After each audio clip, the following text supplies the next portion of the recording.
ارشد شریف کے ساتھ جو واقعہ پیش آیا خاص انوائرمنٹ میں پیش آیا. اس انوائرمنٹ میں کوئی بھی آدمی یہ بات ماننے کے لیے تیار نہیں ہوگا کہ یہ سازش نہیں ہے. جو دبئی حکام ہے وہ ملنے آئے تو انہوں نے بتایا ارشد شریف کو کہ پاکستان کی اتھارٹیز ان کی ایکسٹریڈیشن چاہتی. تو انہوں نے کہا کہ جی بات یہ ہے کہ مجھے کو ٹائم دے. تو انہوں نے 4 دن کا ٹائم دیا. پھر وہ جب چلے گئے انہوں نے واپس فون کیا. انہوں نے کہا 4 دن نہیں، آپ کے پاس 2 دن. انہوں نے کینیا کا ویزا اپلائی کیا کیونکہ کینیا کا ویزا جو ہے 24 گھنٹے میں مل جاتا ہے پاکستانی پاسپورٹ ہولڈرز. تو اس طرح وہ پھر 1 ماہ سے کینیا میں تھے. ان کی نجی رہائش گاہ تھی، ایک ہی کمرے میں رہتے تھے زیادہ تر ٹائم. ایک ہی دن وہ مگادی گئے 300 کلومیٹر کے فاصلے پہ. کوئی فیسٹیول تھا جسے اٹینڈ کرنے گئے اور واپسی پہ یہ رونما ہو گیا بات. ہائی ہینڈیڈنیس کے حوالے سے کینیا ٹاپ 10 ممالک میں شامل ہے، 10ویں نمبر پہ. پاکستان 13ویں نمبر پہ ہے. 3 کا ہی فرق. کمیشن جتنے مرضی بنا لیں، جب تک ان کی فیملی اس پہ مطمئن نہیں ہوتی کوئی فائدہ نہیں. تو ارشد شریف کے ساتھ تلخ و شیریں یادیں ہیں. بلکہ جب ڈان نیوز میں میری جاب ہوئی تھی تو میں نے انٹرویو ارشد شریف سے کیا تو میرے گھر پہ اٹیک ہوا. تو میرے گھر پہ پہلے جو 2 افراد پہنچے تھے ان میں ایک ارشد شریف تھا اور دوسرا محمد اللہ جان. قانون سازی پاکستان کا مسئلہ نہیں ہے. پاکستان کا مسئلہ ہے قانون پر عمل درآمد.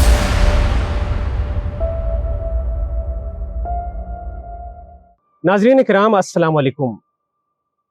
مقدور ہو تو خاک سے پوچھوں کہ اے لہیم تو نے وہ گنج ہائے گرم آیا کیا کیے.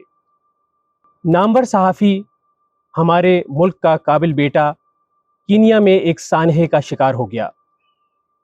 ارشد شریف کیا حادثے کا شکار ہوئے یا اس کے پیچھے کوئی بہت بڑی سازش کار فرما تھی؟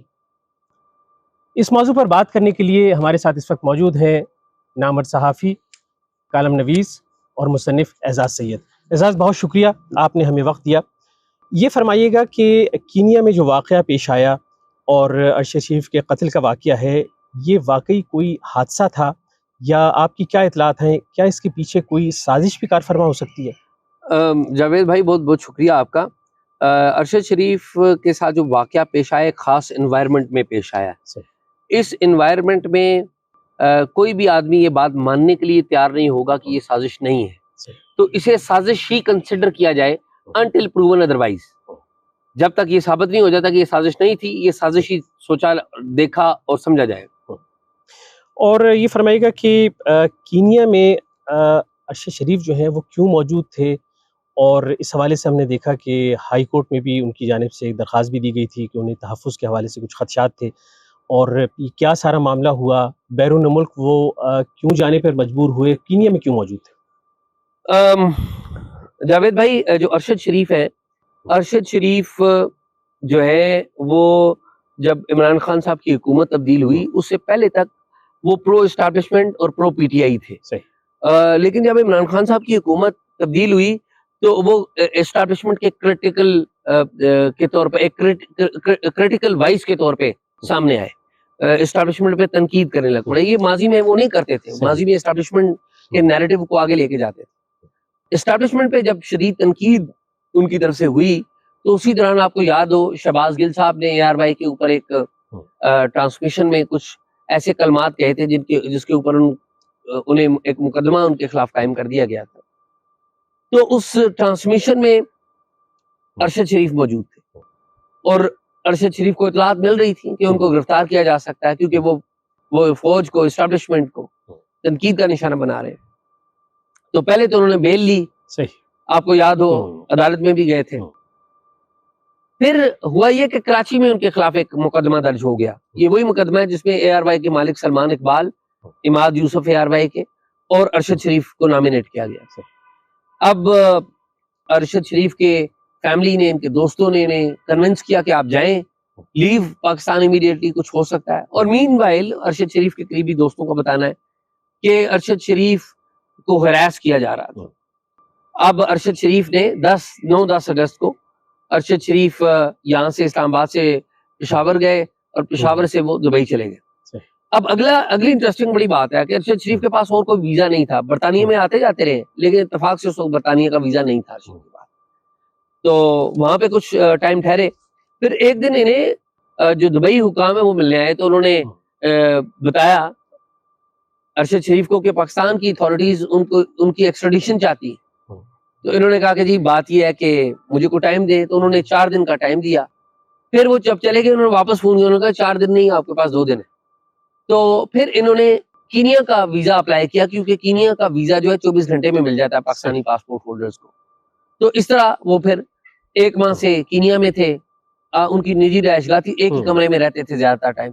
تو ایک ہی دن وہ مگادی گئے ہیں 300 کلومیٹر کے فاصلے پہ, کو فیسٹیول تھا جسے اٹینڈ کرنے گئے, اور واپسی پہ یہ رونما ہو گیا بات. اچھا, جس طرح آپ کہہ رہے ہیں کہ کوئی سازش بھی کار فرما ہو سکتی ہے اور اس کی تحقیقات جو ہے وہ ہونی چاہیے, آپ کیا کینیا کی پولیس کے حوالے سے آپ دیکھ لیجئے یا امن و امان کی صورتحال کے حوالے سے دیکھ لیجئے, تو وہاں کوئی واقعہ لگتا ہے کہ ایسا بعید نہیں ہے؟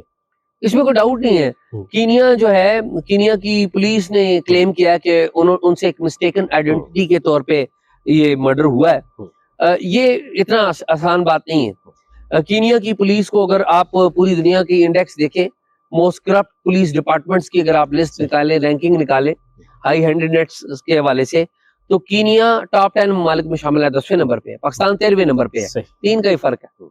تو کینیا کی پولیس کے بارے میں یہ بھی کہا جاتا ہے کہ یہ ہائرڈ اسیسنز بھی ہے. تو یہ جو کینیا کی پولیس کا بیک گراؤنڈ ہے اور کینیا کا جو سٹرکچر ہے گورننس کا, اس میں آپ بات کوئی بھی بعیدز قیاس نہیں ہے. اور آپ دیکھیں وہ 1 ماہ سے وہاں پر تھے, آپ آئی ڈونٹ نو کہ کیا ہوا کیسے ہوا, لیکن اٹ شوڈ بی انویسٹیگیٹ. اچھا, آپ اس حوالے سے کیا سمجھتے ہیں جو کینیا میں یہ سانحہ پیش آیا, تو حقائق جاننے کے لیے کہ واقعی یہ کوئی سانحہ تھا, حادثہ تھا, یا اس کے پیچھے کوئی سازش کار فرما تھی, تو آپ کیا سمجھتے ہیں کہ اس کی تحقیقات کے لیے ابھی کیا اقدامات کرنے کی ضرورت ہے, اور کیا کوئی کمیشن بنانے کی ضرورت ہے, کیونکہ یہ 2 ملکوں کے درمیان معاملہ ہے؟ جاوید بھائی, کمیشن جتنے مرضی بنا لیں, جب تک ان کی فیملی اس پہ مطمئن نہیں ہوتی کوئی فائدہ نہیں ہے.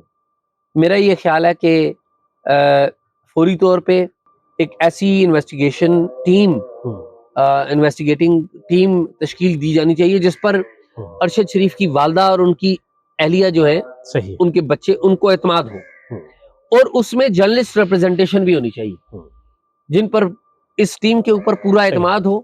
یہ ٹیم جائے کینیا میں, کینیا کی پاکستان کی حکومت نے معاونت کرے اور کینین حکام کے ساتھ ملے اور پورے واقعے کی تحقیقات کرے اور بتائے, اور اس کی تحقیقات کے اوپر فیملی مطمئن ہو. اچھا, ارشد شریف ایک نامور صحافی تھے, لیکن آپ بھی بطور ایک صحافی آپ نے ان کے ساتھ کام بھی کیا, تو ان کی شخصیت کو کیسا پایا, کیسے صحافی تھے؟ جاوید بھائی, میرے ارشد شریف کے ساتھ تلخ و شیریں یادیں ہیں. شیریں زیادہ, تلخ کم. شیریں باتیں کرنا, شیریں یادیں جو ہیں وہ میں ضرور مینشن کروں گا. ارشد شریف ڈان نیوز انگلش ہوتا تھا, اس کے بیورو چیف تھے, تو میں ان کے ساتھ رپورٹنگ میں تھا. بلکہ جب ڈان نیوز میں میری جاب ہوئی تھی تو ایڈیٹر تھے اس وقت ڈان نیوز کے مبشر زیدی, انہوں نے خواہش ظاہر کی تھی, انہوں نے مجھے عزت دی کہ انہوں نے کہا کہ آپ ہمارے ہاں کام کریں, لیکن انہوں نے ارشد شریف کو کہا کہ اعزاز کا انٹرویو کریں. تو میں نے انٹرویو ارشد شریف نے کیا تھا, اور بہت اچھے. ارشد شریف مجھے اچھی طرح یاد ہے, میں بڑی کرٹیکل رپورٹنگ کیا کرتا تھا, اسٹیبلشمنٹ کو, فوج کو, انٹیلیجنس کو بھی کیا کرتا تھا. تو ارشد شریف کے پاس شکایتیں آتی تھی میری. ارشد شریف جو ہے ISPR کی جو شکایتیں ہوتی تھی وہ خود نہیں ان پر عمل درآمد, وہ کہتے تھے میرے رپورٹر کو آپ کنونس کر لیں, اگر یہ خبر نہیں ہے, خبر رکوانے کے لیے آتی تھی نا, صحیح, بالکل, تو اگر یہ خبر نہیں ہے وہ مجھے بتا دے گا تو میں کنونس ہو جاؤں گا. I have trust in my reporter. تو یہ اس کا بڑا پن تھا, بہت پروفیشنل, بڑے پروفیشنل تھے. پھر جب ہمارے درمیان کوئی جو تعلقات ہیں ان میں تھوڑا سا نشیب و فراز آیا, تو میں نے 1-2 ایسی خبریں کی کہ ارشد نے مجھے وربلی بھی اور ان رائٹنگ بھی ناراضگی کے باوجود انہوں نے تعریف کی اور بڑا مجھے بگ اپ کیا. میں تو ان سے جونیئر تھا, بڑے تھے مجھ سے, تو یہ ان کا بڑا پن تھا جو میں پھر میرے گھر پہ اٹیک ہوا. تو میرے گھر پہ پہلے جو 2 افراد پہنچے تھے ان میں ایک ارشد شریف تھا اور دوسرا متی اللہ جان تھا. تو ان کی ایز اے ہیومن بینگ بہت سپورٹیو تھے, بڑے بہت اچھے. اچھا, یہ بتائیے کہ آج صحافت مشکل ہوتی جا رہی ہے, اور عالمی تنظیم رپورٹرز وداؤٹ بارڈرز جو ہے ان کی جانب سے رپورٹ شائع کی گئی اور کہا گیا کہ رواں برس پاکستان صحافیوں کے تحفظ کے حوالے سے مزید 12 درجے پیچھے چلا گیا ہے, تنزلی کا شکار ہوا ہے, اور جو پاکستان کی ریٹنگ ہے وہ 157 ہو گئی ہے. ہر دور میں صحافت مشکل رہی, لیکن آج صحافت مزید مشکل ہو گئی ہے. صحافیوں کے تحفظ کا معاملہ مزید سنگین ہو گیا ہے, اور بڑی تعداد میں گزشتہ ایک دو دہائیوں کے دوران بڑی تعداد میں صحافی پاکستان میں مارے گئے, اور اسلام آباد بھی ان میں شامل ہے, بلوچستان میں بہت سارے صحافی مارے گئے. تو صحافیوں کے تحفظ کا معاملہ اتنا دگرگوں کیوں ہوتا جا رہا ہے, اور صحافت مشکل کیوں ہوتی جا رہی ہے آج کے دور میں؟ وہ جاوید بھائی وہ کہتے ہیں بات کہنی مجھے مشکل کبھی ایسی تو نہ تھی ہے. بات یہ ہے کہ حالات پاکستان کے سرکاریں بدلتی ہیں لیکن حالات نہیں بدلتے. پاکستان میں جرنلزم کی جو مشکل ہے اس کا تعلق پاکستان میں جمہوریت کی کمزوری سے ہے. جب جمہوریت اور جمہوری ادارے مضبوط ہو جائیں گے تو جرنلسٹ کو بھی پروٹیکشن ملے گی اور صحافی بھی محفوظ ہوں گے. سول ملٹری ریلیشن کا ایک بڑا مسئلہ ہے, سرکاروں کے چلنے کا مسئلہ ہے, انسٹیٹیوشنز کے کام کرنے کا مسئلہ ہے, محکموں کے کام کرنے کا مسئلہ ہے, پھر جورسڈکشنز ایک دوسرے کی کراس کرتے ہیں, یہ بڑا مسئلہ ہے. تو ان تمام جو کراسنگز میں جرنلسٹ آتا ہے اور کراس فائر میں مارا جاتا ہے. تو یہ بڑا مسئلہ ہے. یہ اس کا تعلق کسی ایک چیز سے نہیں ہے, ایک پورے ڈیموکریٹک پروسیس سے ہے. جب ہماری جمہوریت کمزور نہیں ہے تو یہ جرنلزم بھی مضبوط نہیں ہے, وہ بھی اس کا وکٹم بنتا ہے, اور ارشد شریف بھی اسی کے وکٹم بنے. اچھا, جتنی بھی حکومتیں آئی ہیں وہ صحافیوں کے حقوق کی بات کرتی ہیں, تحفظ کی بات کرتی ہیں, آزادی صحافت کی بات کرتی ہیں. موجودہ حکومت بھی اسی طرح ہے, سابق جو عمران خان جو ہیں ان کی حکومت بھی اس طرح کی بات کر رہی تھی. لیکن ہم نے دیکھا کہ عملی طور پہ ایسے اقدامات سامنے نہیں آئے. جو صحافیوں کی یا صحافت کے لیے جو اسپیس تھی وہ کم ہوتی گئی, اور ایک قانون بھی اس طرح ایک صحافیوں کے تحفظ کے حوالے سے, پروٹیکشن کے حوالے سے پارلیمنٹ میں زیر غور آیا. وہ بل کہاں تک پہنچا, اور صحافیوں کے تحفظ کے لیے مزید کیا اقدامات ہونے چاہیے؟ جاوید بھائی, قانون سازی پاکستان کا مسئلہ نہیں ہے. پاکستان کا مسئلہ ہے قانون پر عمل درآمد. قوانین بڑے اچھے ہیں. پھر ہمارے ہاں یہ خیال آیا کہ نہیں جی جرنلسٹ ایک الگ طبقہ ہیں, ان کے لیے الگ قانون سازی کر لیجئے. وہ بھی کر کے دیکھ لیا آپ نے, کیا نتیجہ نکلا؟ جرنلسٹ تو محفوظ نہیں ہوا نا. جرنلسٹ تو اسی طرح مر رہا ہے, جرنلسٹ پر اسی طرح پابندی لگ رہی ہے, آف ایئر ہو جاتے ہیں جرنلسٹ. ٹھیک ہے, ایشو قانون سازی نہیں ہے, ایشو ہے equal application of the law to all the citizen. Journalist جو ہے وہ پہلے صحافی ہے, اور اس سے بھی پہلے صحافی ہونے سے بھی پہلے وہ شہری ہے. تو جب آپ شہریوں کو دیکھے گی ریاست تمام شہریوں کو برابری کی نظر سے, تو پھر مسائل حل ہوں. اچھا, فیک نیوز بھی ایک بڑا اہم مسئلہ ہے, اور آپ دیکھ رہے ہیں کہ پہلے صرف اخبارات ہوتے تھے, ریڈیو تھا یا ٹیلی ویژن تھا, لیکن آج سوشل میڈیا بھی اسٹرانگ ہوا ہے, اور فیک نیوز کا مسئلہ بھی سامنے آیا ہے. تو اس کی حدود کیا ہیں, کس طرح سے تعین ہو خبروں کا, عام آدمی کیسے تعین کرے, اور جو ہمارے ریاستی ادارے ہیں کس حد کیسے وہ کنٹرول کریں, ان کی حد کہاں تک ختم ہوتی ہے, کس شخص کو پکڑنا چاہیے, کیسے یہ سارے معاملے بڑے الجھے ہوئے, کیسے اس کو دیکھا جائے؟ جاوید بھائی, آپ نے بڑی لوڈڈ باتیں کی ہیں. پہلے فیک نیوز کے اوپر بات کرتے ہیں, پھر ریاستی لمٹس اور اس کے اوپر بات کرتے ہیں. فیک نیوز جو ہے وہ دو بنیادی چیزوں کے اوپر کھڑی ہے.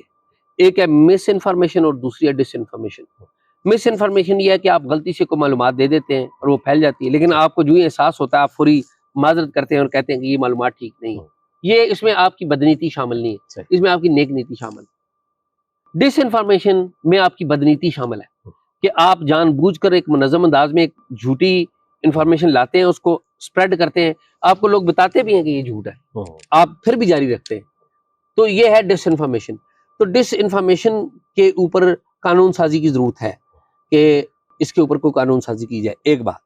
دوسری بات آپ نے کہی کہ سوشل میڈیا مضبوط ہو گیا ہے. دیکھیے سوشل میڈیا تو ہر فرد کے پاس ہے, ہر فرد, دوسرا فرد آپ کو فیس بک کے اوپر موجود ملے گا, ٹویٹر پہ موجود ملے گا, انسٹاگرام کے اوپر موجود ملے گا, واٹس ایپ کے اوپر تو کم و بیش سارے ہی ملیں گے. ٹھیک ہے, پوری دنیا میں جو مین اسٹریم میڈیا ہوتا ہے یا ٹریڈیشنل میڈیا ہوتا ہے, اخبارات ہوتے ہیں, ٹی وی چینل, یہ اپنی کریڈیبلٹی سنبھالتے ہیں کہ کوئی غلط خبر نہ ان سے منسوب ہو جائے. کیونکہ آج سوشل میڈیا کے دور میں جو غلط خبر دیں گے سوشل میڈیا پہ آئے گی, فلاں نے یہ غلط کہا ہے, فلاں لوگ زیادہ لوگوں کے پاس بات کرنے کا یا اپنی بات کا ویٹ بڑھانے کا موقع مل گیا ہے سوشل میڈیا سے.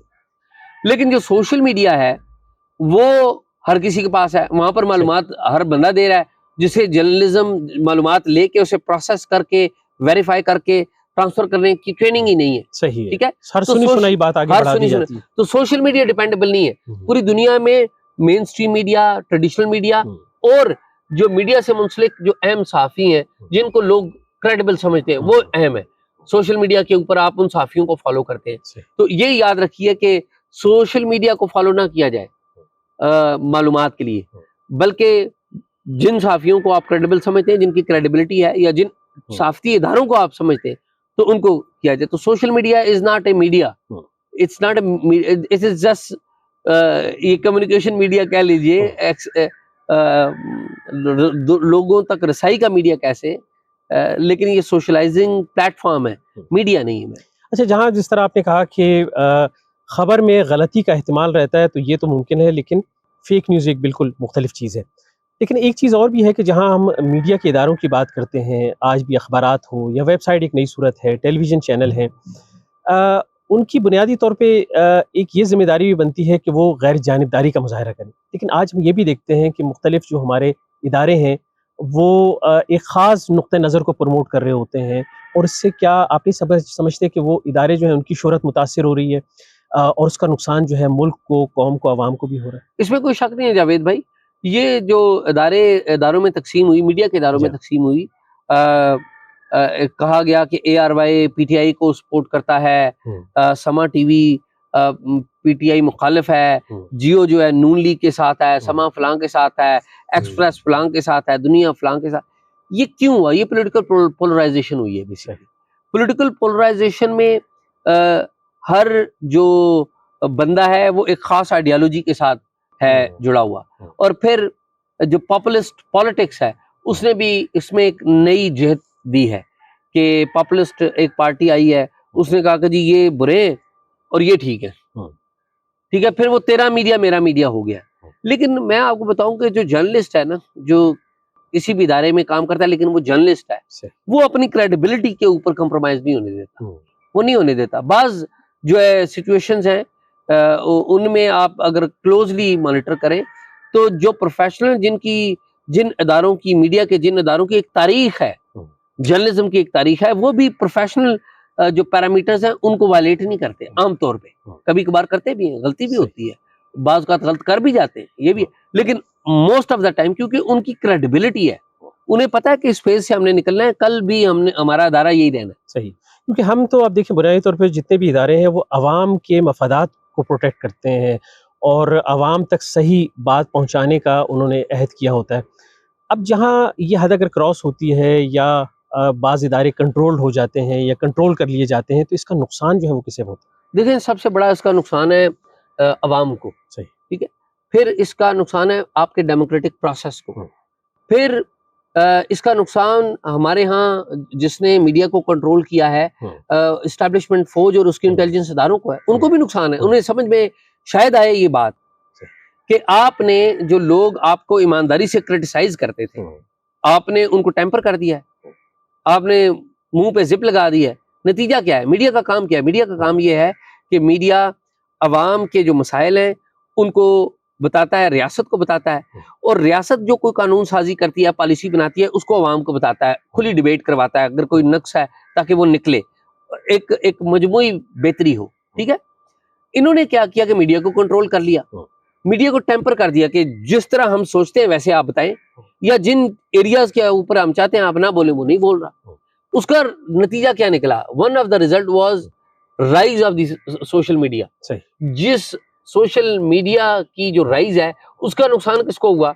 آج سب سے زیادہ ٹویٹر کے اوپر اور فیس بک کے اوپر ٹرینڈز کس کے خلاف چل رہے ہیں؟ جب آپ نے مین اسٹریم میڈیا کے اوپر صحت مند بحث نہیں ہونے دی, صحت مند تعمیری تنقید نہیں ہونے دی, تو پھر یہی ہوگا, لوگ اپنا غصہ نکالیں گے. اگر آپ نے لوگوں کو فطری موقع دیے ہوتے, نیچرل موقع دیے ہوتے اور آپ کنٹرول کے چکروں میں نہ پڑتے تو پھر یہ مسئلہ نہ ہوتا. اور آپ کا کنٹرول کام نہیں ہے, یہ سمجھنے کی بات ہے. جس وقت یہ ہمارے اداروں کو بھی سمجھ میں آئے گی, اور آئے گی, مجھے لگتا ہے آج نہیں تو کل یہ بات سمجھ میں آئے گی, تو میرے خیال میں یہ چیزیں بہتر ہوں گی، اس سے ڈیموکریسی اور ڈیموکریٹک انسٹیٹیوشنز مضبوط ہوں گے، پاکستان کی پارلیمنٹ مضبوط ہوگی، پاکستان کا کوئی بھی وزیر اعظم ہوگا وہ مضبوط ہوگا، پاکستان کی عدلیہ مضبوط ہوگی، پاکستان کا میڈیا مضبوط ہوگا، اور جو باقی ادارے ہیں، چاہے وہ سیکیورٹی ادارے ہیں، چاہے وہ باقی سیکیورٹی کے سے متعلق لوگ ہیں، یہ سارے مضبوط ہوں گے اس سے۔